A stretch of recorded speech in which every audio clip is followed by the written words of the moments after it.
Welcome to Massive Late Fee. And now your hosts, Mark and Carol. Well, hello everybody. Welcome back to the biggest episode of Massive Late Fee ever. My name is Mark. With me as always is my wife, Carol. We did it. Yeah, we did. Tied the knot, finally. How's it going, Carol? Hey, what's up? Not much. It's been a great week here. It is February 6th, 1999, a week before Valentine's Day, and we tied the knot. Episode 250 Can you believe that? of our show. 250 episodes, and really more than double that when you consider all the other things that Yeah. we do. I mean, like, we're running out of places to store all these tapes. I know. We had to buy a bigger house. We moved out of the apartment we were in, and now we're in a house. The tapes have their own room. Yeah. That just piled up there. We're never going to Memorex have babies. We're just going to have tapes. Memorex and Maxwell and all the other kinds. All the tapes. But, so we are now officially married, everybody. And we have... I'm a Mrs. Yeah, we have Mrs. whatever our last name is. We have... I have a couple of pieces of news besides the fact that we got married, and it's episode 250. We should do something special for episode 300. Episode 300 is going to be like in the... I mean, this is special, obviously, but episode 300 is going to be sometime in the year 2000.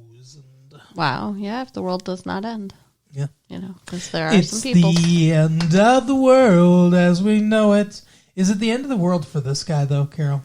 A man finds $578,690 and returns all of it.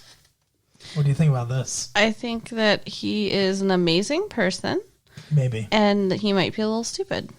Hiran Patel had a chance to be rich after, well, I guess, rich is, that's a lot of money. That is a lot of money. Are you kidding me? Had a chance to be rich after he found a canvas bag stuffed with bundles of cash Wednesday night in the middle of a Detroit street. Oh, wow. Instead, he chose to be rich in spirit. Shortly before 10 p.m., Patel picked up the bag containing $578,690 on Selden Street near downtown Detroit, drove it to Dearborn Police Headquarters, and turned it in. Patel, a motel developer, so he's already got money, from the Kalamazoo area, said he went to the Dearborn because he knew the location of the police department. Patel, 35, wasn't tempted to keep the booty, he said. Quote, "I've never taken a dime in my life and wasn't going to start now," end quote. He said Thursday, quote, "It wasn't my money." You know what? I wouldn't be tempted to take it either, because you find a duffel bag full of cash on the street in Detroit, you're going to die. Like, Yeah. you don't keep that money. That belongs to somebody bad. Inspector Donald Chalmers of the Detroit Police Department's 13th Woodward Precinct said a call from Total Armored Car Service came in around 11:30 p.m. Wednesday reporting a possible robbery. So they lost a bag of Oh money my God. from the armored truck. And then this guy found it. And they're the luckiest people in the world. Yeah. I mean, that their whole job is to not lose money. Yeah, exactly. You had one job, guys. A possible robbery because you misplaced your bag. The fuck? Somebody stole it. It definitely wasn't a robbery because it wouldn't just be on a street in Detroit if somebody stole it. Right. It would fell be- off or something. Yeah, exactly. I feel... Now, do you think in that same situation, like you said, streets of Detroit, now it turns out it's not drug money like I would have thought too. It's from an armored car. Are you keeping it? No. I think I'm keeping it. You'd keep it even knowing that maybe like the mafia is going to come after you or... The Chaldean Mafia, that's the Detroit Mafia's not really, it's more Chaldean Mafia. Okay. Shout out to the Chaldean Mafia. We're supporters. What? We What are you saying right now? But we definitely steal your money. we buy your milk and everything. No, I'm just saying, like, If I found out it was Chaldean Mafia money, I'd give it back to him. But With fuck no- the armored truck people. Well, yeah, of course. But I don't know that I could do. I don't know. That's a really weird situation because you find $20 or even like $100 bill or something on the street. Obviously, you're keeping it. Yeah. You're like, there's no way to know who this is coming from. What amount of money could you find where it becomes like, I don't know if I feel right about keeping this? Because $578,000 is probably more than that amount, but Yeah. I don't know. Like, I really don't know what I'd do. I'd like to say that I would give it back, that I would feel morally compulsed to give it back, but I don't know. Again, this has nothing to do with morals. I'd just be afraid of what would happen to me if I kept it. I don't know. I mean, if I was guaranteed that nobody was going to come looking for the money, I'd keep it.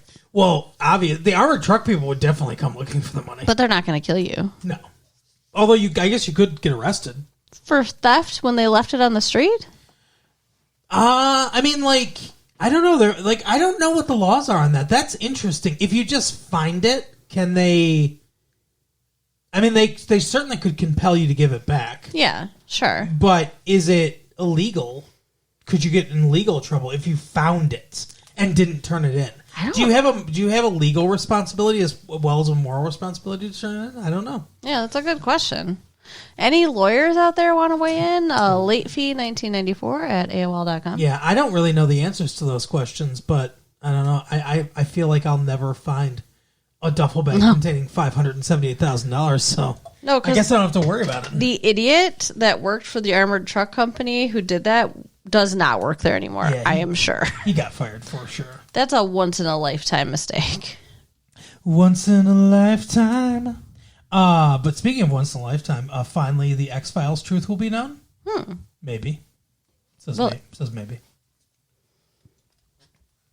Any more to share on that there, Mark? The truth will finally be out there. Fans of Fox's The X-Files will be happy to know, if they can truly believe, that 6 years of alien conspiracy theories are about to be wrapped up. No, The X-Files isn't being canceled. That really would be suspicious and demand some sort of investigation. But yes, it appears that agents Scully and Mulder, Gillian Anderson and David Duchovny, are going to, at long last, close their big alien conspiracy case. In a 2-part episode to be broadcast Sunday night at 9 and Sunday, February 14th, both on Channel 2, that's our local Fox, everyone, the following questions, more or less, will be answered more or less. What's the deal with extraterrestrial life on Earth? Okay, Jerry. I mean, that's how it says, that's how it's written. Is there or isn't there? I want to know what happened to Mulder's sister anyway. It's just Jerry Seinfeld asking these questions. He's a big X-Files fan. He's Sure. just sitting there asking these questions. What's Agent Fowley, Mimi Rogers, hiding from Mulder? What's the Syndicate hiding from the aliens? And who is Cassandra Spender? Victoria Cartwright. And what's her connection to the Syndicate? To be honest, a lot of us forgot what a lot of those questions were a long time ago. That is true. In my case, Chris Carter, X-Files creator / executive producer writer, says, there's going to be a lot of stuff explained. You're going to understand this conspiracy after the end of the 2-parter. Kind of, sort of, probably, almost definitely, maybe. That doesn't necessarily mean that everything's wrapped up and finished. Carter teased during a recent interview session with TV critics at the 1999 Winter Press Tour in Pasadena, California. In fact, he says, there's a lot to do. So, what do you think? Are you intrigued? We're X-Files fans. Yeah, I mean, we should watch it. We did an episode of the X-Files once, Yeah. a long time ago. Once upon a time.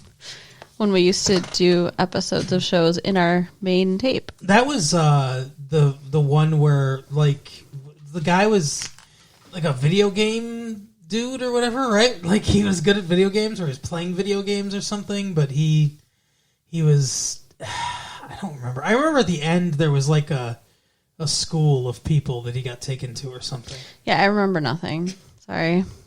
There's something about a tornado. He could he could control weather? Yeah, I kind of. That's what it remember was. that. He could control weather, right? He could make Yeah. like tornadoes and shit. Yeah, Yeah. that'd be a weird power to have. And then he got put in like a jail cell or something where like there was no control to weather. No fun. Couldn't you blow it out though? Like the door, like Oh. with the wind. I Like couldn't don't- you break out? I don't know. You just looked at me like I said something dirty, but I didn't. I mean, it sounded dirty. Anyway, my wife. See, Yes, you're- my husband. You're my wife now. Sounds so professional to say my wife. Doesn't it? Does it? Stop looking at my wife. I didn't kill my wife. Anyway, so Better not. I thought in celebration of our marriage and our love, and because we didn't do it last week when we talked about it, we would do massive love before we talk about the movie. All right, What do let's you go. think? Leaving home soon. Fun, curly-haired, single white male, 60 plus, 6'2", 200 pounds, loves dancing, biking, cuddling, walking, tremendous heart, looking for new love. What does he mean he's leaving home soon? I don't know. You're finally moving out of your parents' house? Is he dying? He's... Maybe he's leaving a nursing home soon.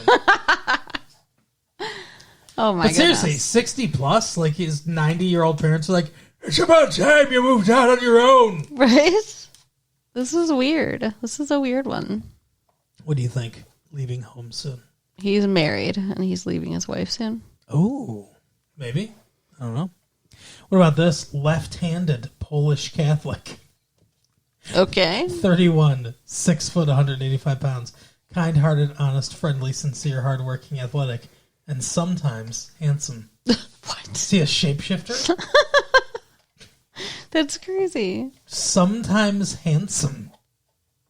How like I feel like handsome is like always, like even if you're having like a bad day, Oh, you're still handsome. Like that's a innate thing. is my handsome always? Of course. You're beautiful. Left-handed Polish Catholic.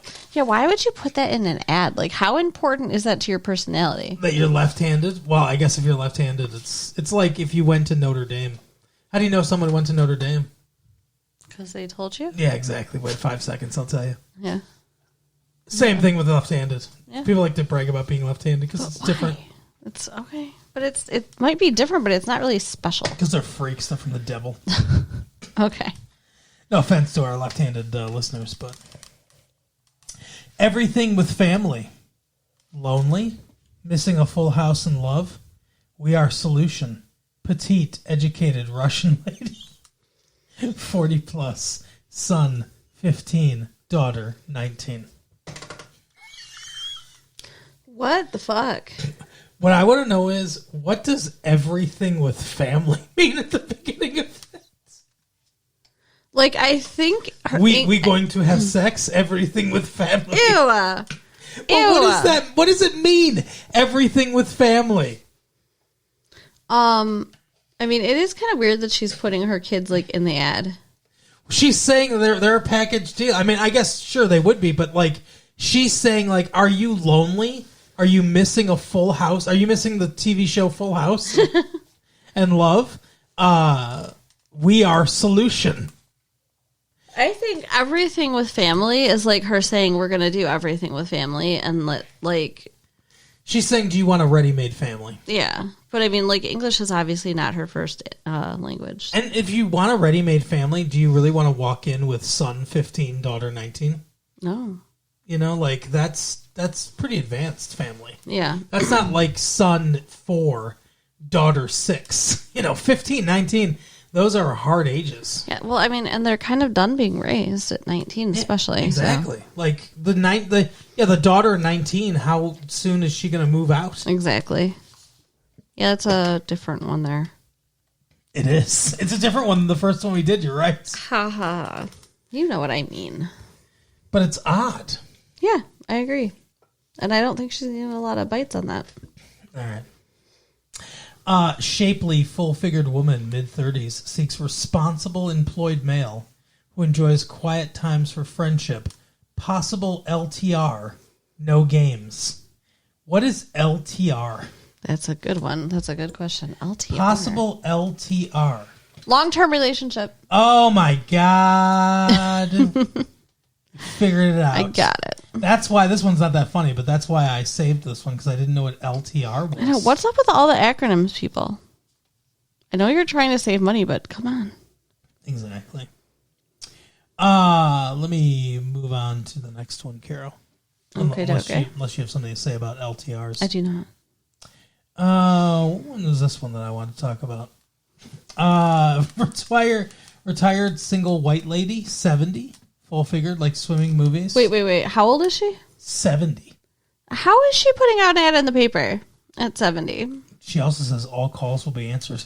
Okay. Well, sorry, sweetie, but you're going to be waiting for those calls. Someone is, someone's really feeling it, I guess.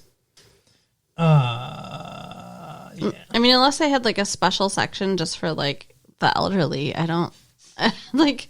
Maybe the 60-year-old will call the 70-year-old. I don't know. All right. This is the section for people who need hip replacements after they have sex. Cute Rubenesque single female, 39, still seeks funny, strong, loving, okay looking man. So you don't have to be handsome. Prefer classy gentleman. Is that you? So she's just putting it right out there that her bar is low. And that she's still seeing, so she's desperate. She's Rubenesque. What does Rubenesque mean? Like chubby. Okay. Peter Paul Rubens was a famous painter for painting like kind of full-figured women. So I feel like her ad is like to a very specific audience who would know the word Rubenesque. I mean, that's not everybody. You could be okay looking. I'm okay looking and know the word Rubenesque. But you're spoken Should for I now. reach out? That's true. We're married. So back it off, ladies. I'm married, bitch. He's mine. Anyway, speaking of being married, I wonder if Alicia Silverstone and Brendan Fraser get married. I am sure they do. In this movie. Blast from the past. What did you think of this movie? Oh, interesting. What? That's usually what I ask you. I loved it. I loved this movie. I liked it quite a bit. This movie is me and you. What do you mean by that? It's a man. It's a woman that's like hot and of the moment of the 90s, of the new millennium, of the dawn of this new millennium, who's like aggressive and funny and I'm aggressive and take charge and I don't think any of that's me. And a man completely out of time. That is you. Than talking about Perry Como. Yeah. When he was excited about Perry Como, I was thinking that was you. You're right. Find a wheel and it goes round, round, round. Yeah, exactly. Yeah. I don't know. I thought this was a really interesting idea for a movie. Did you? Yeah. Did you like it? Yes. So the premise of the movie is that this super like smart and rich guy who was played by I don't know. What? I don't know. Christopher Walken? Yes. Okay. What the fuck? Just one of the most recognizable people in the world. What a chameleon, Christopher Walken. He had glasses on. Yeah, Christopher Walken. Son, and I'm telling you, let me teach you about baseball. And his pregnant wife. He must. Yeah. Played by. I know I should know this. Coal miner's daughter. Cindy Lou Retton? Okay, no. So, I think you mixed up Cindy Lou Who with Mary Lou Retton, the 1980s gymnastic Olympic star, and the fictional character from The Grinch. Oh, goodness. But it's not either of those. It's Carrie from Carrie. What's her name, though? Pig's blood on her head, and she's all Sissy Spacek. I knew that. Like, I knew it. I just couldn't come up with it. Sissy Spacek Yes. and Christopher Walken. The coal miner's daughter. I'm walking around here. Talking about how Spam makes them horny or whatever. Yeah. No, bologna sandwiches, right? Bologna sandwiches. I don't remember that line. They're on Sissy the- Spacek, they're on bologna sandwiches make me horny. They're on a radio interview, and then she's just like, "Oh yeah, we're eating all this bologna. It makes us so horny." You know, because she doesn't know what horny means. Like her husband was talking about how eating the sandwiches made them horny, and she like, you know, she's like 15 or whatever, and she's like, just on the radio, like, "Yep, eating bologna makes us so horny." What? It's in the coal miner's daughter. Oh, I swear. Jesus Christ. Okay. I don't think I've ever seen it. Oh, I thought you were talking about this movie. I'm like, radio interview? What the fuck? no, that was my Were you favorite. abducted by aliens? That's my favorite scene from a coal miner's daughter. All right. Oh goodness. Bologna sandwiches. Oh, my God. Oh, okay. So, sure. Coal miner's daughter. So Sissy Spacek. I feel like I saw it once a long time ago, but I or at least part of it. I don't know that I've seen the whole movie. Yeah, it's a good movie actually. Okay. But Sissy Spacek Yeah. is pregnant, Cindy Lou Retton or whatever you said. and this dude Christopher Walken has built a bomb shelter because it's the Cold War. Yeah, it's 1962, and the bomb shelters are all the rage. He's an eccentric genius Yeah, who, like you said, he was. I think they said. I don't know. They have a party at the beginning where they've invited the entire neighborhood. There's like 75 people. Yeah, at there were this a lot of party people. in their house in the valley, which is so, I don't know, it's just weird. But and they're all smoking because it's the 60s. But it's like an exposition party. All the people walk around and they're just giving exposition about these people. right. They're like, yeah, he was a fucking college professor or whatever, and then he started inventing things that did well and made him a ton of money, and now he's just like an eccentric rich dude. But yeah, he built himself a bomb shelter, which is, I mean, amazing. Like, it's an entire house underneath the ground, basically. With fish, he stocked it with fish so that they would always have the fresh fish. So, like, yeah, they can farm fish and They breed 'em grew, and stuff. yeah, and they were growing their own food down there. Yeah. It was amazing. Their own fruits and vegetables with, you know, hydroponic whatever and artificial light and all that stuff. But And it's stocked with just, I mean, it must have been, even in the 60s, it must have been thousands of dollars worth of canned goods. It was 30 plus year supply. which I'm sorry, but I don't think canned goods last 30 plus years. Some of them. Some of them, I guess. I don't know. I mean, they're shelf stable, you know. I guess. I don't know how long Dr. Pepper bottles last, but I mean, they put like Hot dates on these Dr. things. Pepper. It's not like they just put infinity as the Best Buy. I guess that's true. Like, I feel like you're taking a chance when you're eating canned goods 35 years old. I guess, but you are also being locked in. Like, he had automatic locks. I thought that was weird. Like, okay, so what happens Yeah, go ahead. is that they think that the atomic bomb is gonna, you know, be sent off, and he sends everybody Because home. Kennedy's during the fucking by the way, hero of the movie, his buddy that comes over and he's like, hey, Kennedy's going toe to toe to Khrushchev, you better turn it on. And he turns it on, and you know, Kennedy's all like offensive weapons in the that imprisoned island and era, you know what Kennedy's like. Mm-hmm. So it's the Cuban Missile Crisis. Yeah, so he sends everybody home from the party because they get an update, and he's like, we need to, like, you know, focus on this and be prayerful about it or whatever. Yeah. And then there's a plane that's crashing. And Unrelated. yeah, to the Cuban Missile Crisis. but he hears it, and they run downstairs. Or no, they're already down there for whatever. They're stocking it with something. He went down there because he's like, we should stay down here for like a week or so. Oh, is that what he said? Before this crisis, while this crisis is going on. Okay. And But- he's like, I'll come back up and grab the radio in a minute. So that's to establish that they have no communication with the outside world. So this plane crashes, and so like there's this big, boom, and fire even goes down like the hole. It obliterates their house. Yeah. It crashes directly into their house. If the party had been going on, they would have been killed, all of them. Yeah. They would have been incinerated.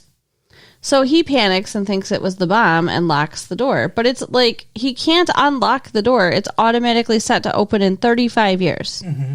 Because that's how long the radiation's supposed to take to dissipate. They're like prisoners. It's ridiculous. Why would you do that? I mean, as he says, so they're not tempted to leave. Do you think his wife? I think his wife would have left. Yes. Of course, she was miserable. Yeah, I felt bad for her. Like, especially when it finally opens up back up, she still didn't go. Not She right still away. had to stay down there. Not right away. No. Yeah. She should have been the first one to get out of there. You think so? Yeah, because she was the one who was miserable. What if it was dangerous? Okay. Like, I don't know. That's Let just her get killed. That's just that chauvinist chivalry shit. Like, They're from the 60s. They weren't able to update with society because society froze around them. Yeah. So I mean, they're watching The Honeymooners, for God's sake. the dad, like, okay, so when the doors finally open, they have a 35-year-old son who has had nothing but, exposure to his parents Brendan and been Fraser. taught, different things by his genius father. So he's very intelligent and knows how to dance and, yeah. Speak French and Latin. So, I mean, they did a good job raising him considering the circumstances. Yeah. Dad goes up there and sees what society's like and thinks that these are mutants from radioactive Sure. stuff. And he's like, it's not safe up there because there's like a hobo like puking in the street or whatever. And he's like, oh no, like, have you never seen anything bad in life? Like, No, they're from the 60s and they're white. okay. So he's like, we've got to stay down here, Bert. We've got to get more supplies. And then the wife is like, I want to go up. And he has a fucking heart attack. Yeah. Well, kind of, I guess. I don't know what the fuck. Like, they never addressed that. That's just kind of left, like...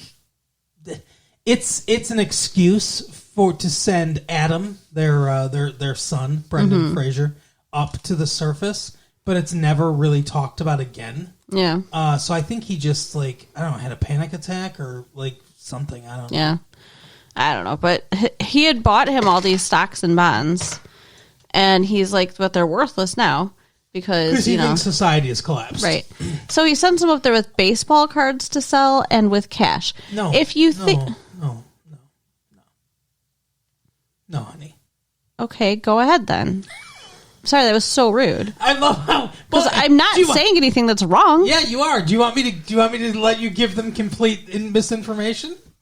Go ahead, dear. Go ahead. He shows him his baseball card collection when he's a child. There's a montage of, like, him growing up, basically, and there's, like, a little kid, Brendan Fraser. Some little kid that plays young Brendan Fraser, young Adam. And he shows him his baseball cards as he's describing baseball to him, and he's like, here, you can have these. And he just gives them to him. So they're like a gift and a keepsake from his dad. And just like with the stock things, he's like, well, these are all worthless now or whatever. And he's like, well, can I have them or whatever? He's like, yeah, sure, whatever, And he gives them to him. His mom gives him $3,000 and in cash and says, I hope this is still good up there. I hope they can still, they still use this up there. His plan was not to sell his baseball cards. Like, no one ever said to him, hey, sell these baseball cards and get something for them. Because they thought society had crumbled. His mom gave him cash and said, we need more supplies, we need stuff for your dad, all this stuff and whatever. Here's money, I hope it's still valuable. Look for something that used to be called a grocery store, and like all this stuff and everything. He sees the sign that says, we buy baseball cards. And he's like, oh, he comes to the logical conclusion of, maybe I can sell these then. Okay. So he takes them as like a keepsake. He doesn't go there to sell them. But he takes them up to the surface with him just for the hell of it then? Yeah, with his stocks and bonds and like his clothes, his few possessions. He takes basically all his few possessions with him. Okay. It's contrived, but I mean, it's, that's the reasoning. So, okay, I don't know why his mom thought money would still be good if they think that the whole thing got blown up and they're starting back over. She thinks there might still be a Holiday Inn and maybe grocery stores and stuff. She's giving him all the information she has. She doesn't know. Yeah, she doesn't know. And a liquor store. And lucky for her, it works out because, again, the world wasn't destroyed. Right. If the world had been destroyed, he wouldn't have needed money. He could just, I don't know, beat people up or whatever. And, he wouldn't be able to find supplies like what they had down there in the first place. No, probably not. But, yeah, he's up there to get supplies. Mm-hmm. So that's the premise of the movie. So he tries to sell his baseball cards, and this guy tries to say the whole collection of baseball cards is worth, what, $3,000? $500. Oh, that was it? Wow. $500. He's like, I'll give you $500 in small bills. Because he's an idiot. He comes up there and he's like, I've got is hundreds and I need smaller bills. So maybe you could give me small bills for these old, because these cards are old. They're not new like the ones you have in the window. And then Alicia Silverstone's character is in there and she's like, hey, he's ripping you off. Like, one of those cards is worth like $4,000. Yeah. So he doesn't sell the cards. No, not to this guy. And she gets fired. And she agrees to give him a ride to a Holiday Inn for one of the cards. Rogers Hornsby. And he's weird because he's been in a hole in the ground for like 30 years. So he is weird. She thinks he's kind of a freak. Mm-hmm. She drops him off and takes his card. But she comes back in the morning because she feels so guilty because she's like, what I did wasn't worth this card. Mm-hmm. And then he hires her to help him sell his baseball cards to get money to buy the supplies. Yep. So that's how they get together. Yep. That's the premise of the movie. That's the plot of the first half of the movie. Yeah, okay. I just feel like we need to establish this shit. Okay. All right. Hopefully you've seen the movie if you're listening to this. What did you like? What didn't you like?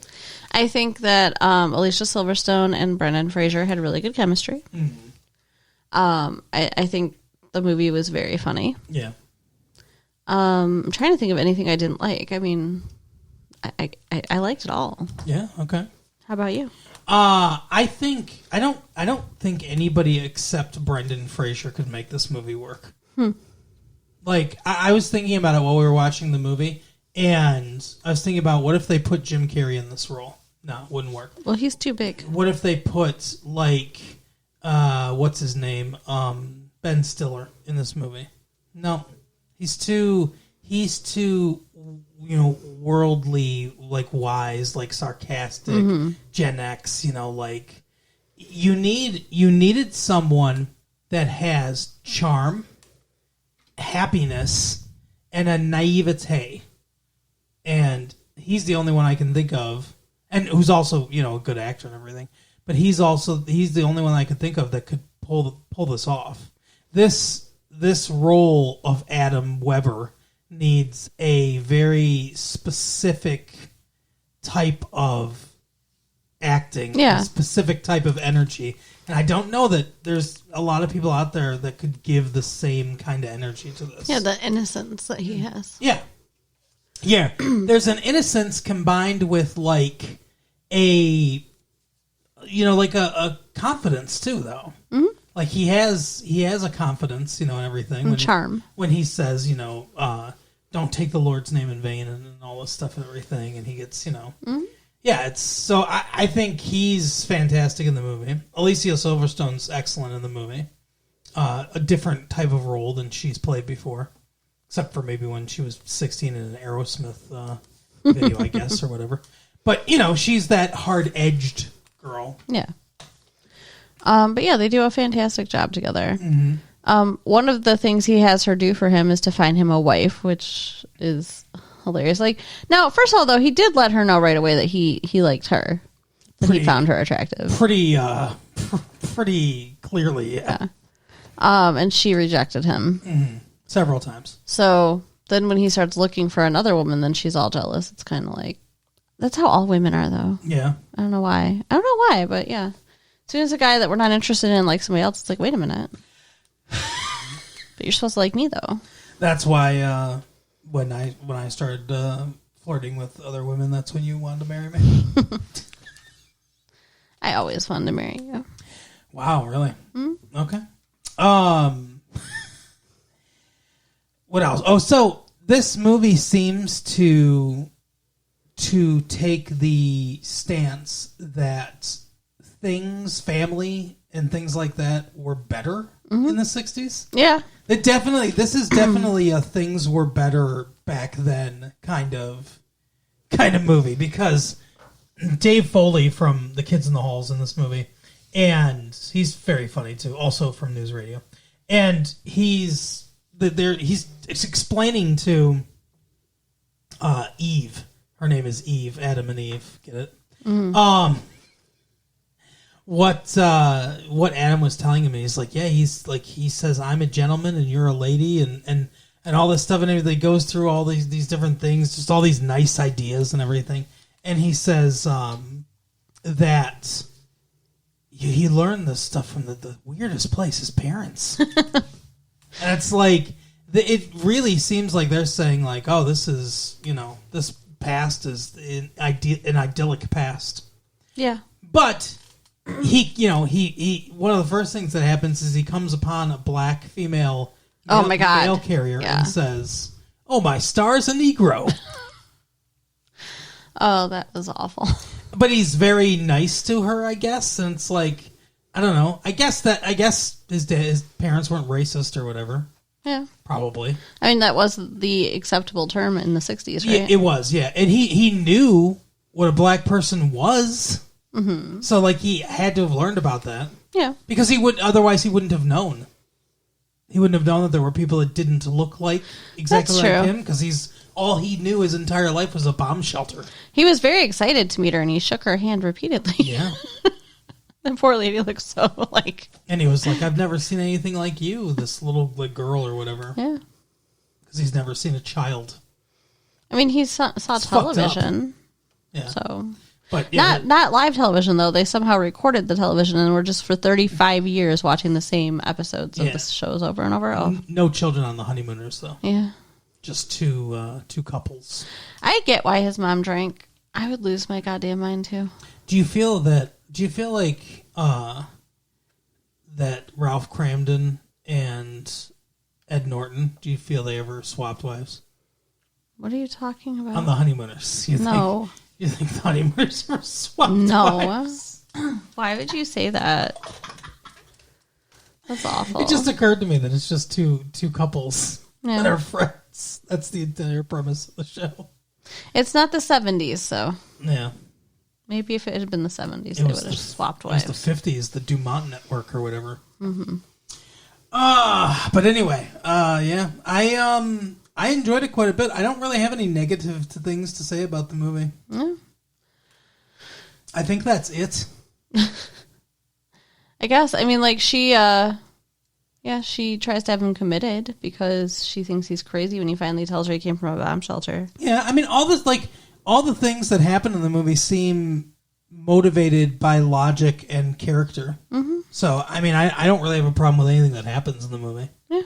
No, it was just a really good, cute, charming movie. It is. It's not an award winner, but I liked it a lot. Yeah. But, yeah, that is our episode. Carol, tell the people things. So, again, you can write us at latefee1994@AOL.com. Mm-hmm. Check out our website at www.retrolatefee.com. Yes. And share the tapes with your friends. Oh, yes, next time. Bye. Bye.